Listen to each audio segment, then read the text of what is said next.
This is the first of several videos that I'm going to be presenting for you to become familiar with the new Pender Air database.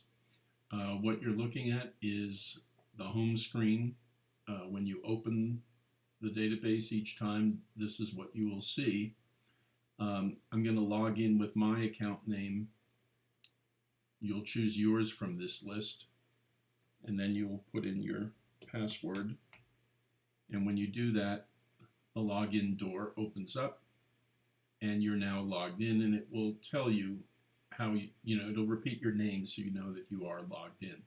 This little button to the right will close the database, and you can see this little tooltip that shows up that tells you that that's going to close the database. You have a menu underneath and beside these doors that go to some of the basic places we're going to go in the database. And what you'll see at the top of the screen is a number of options to help you quickly navigate to things.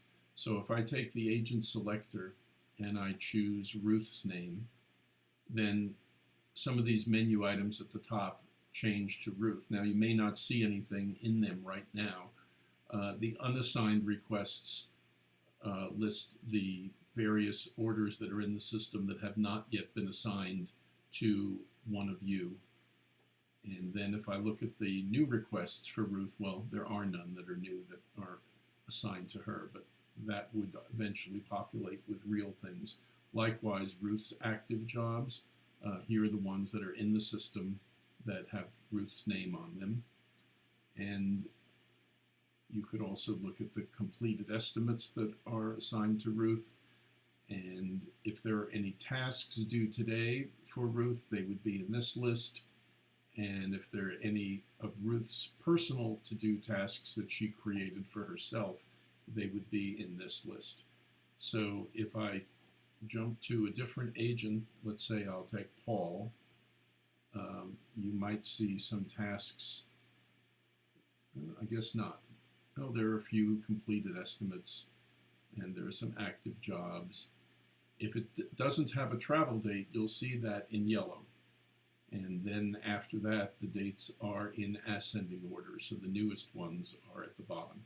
We may be changing, based upon the feedback I get, what that sort order should be.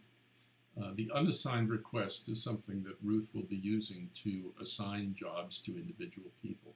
So if I take this one job, let's say for Christy Dillenbach, and click on it, it will take me directly to that transaction. And that is a feature that will work for any one of these drop-down lists that you see here. Any one that you click on will go directly to that particular transaction. And we'll get into what's on that transaction later on in another video. While I'm here, I'll also give you a little bit of a tour of the calendar. So if I click on the calendar, you'll see that when it first opens up, it doesn't have anybody selected on the left side. So what you're seeing are the unassigned jobs. On the right-hand side, there are tasks. You can view your calendar by the day. I'm going to choose a few names here so that they'll all show up, even though we don't have that many things in the calendar yet for this video.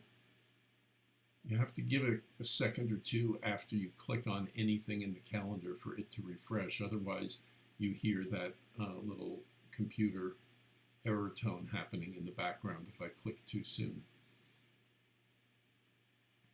And so I'm just choosing everybody so that anything might show up in the list. If I go to the month view,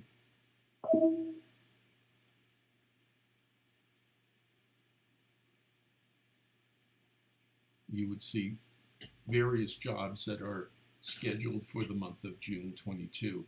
And in any one of them, you see the job number, the transaction number, and the customer name. If you double click on one of these, it'll show you the details. And in another video, I'll give you some more detail about how to operate that. If you click the continue button, it'll simply close that detail window. And if you want to use this green button, it will go directly to that transaction. If you want to delete it from the calendar, there is a delete button that will make that happen.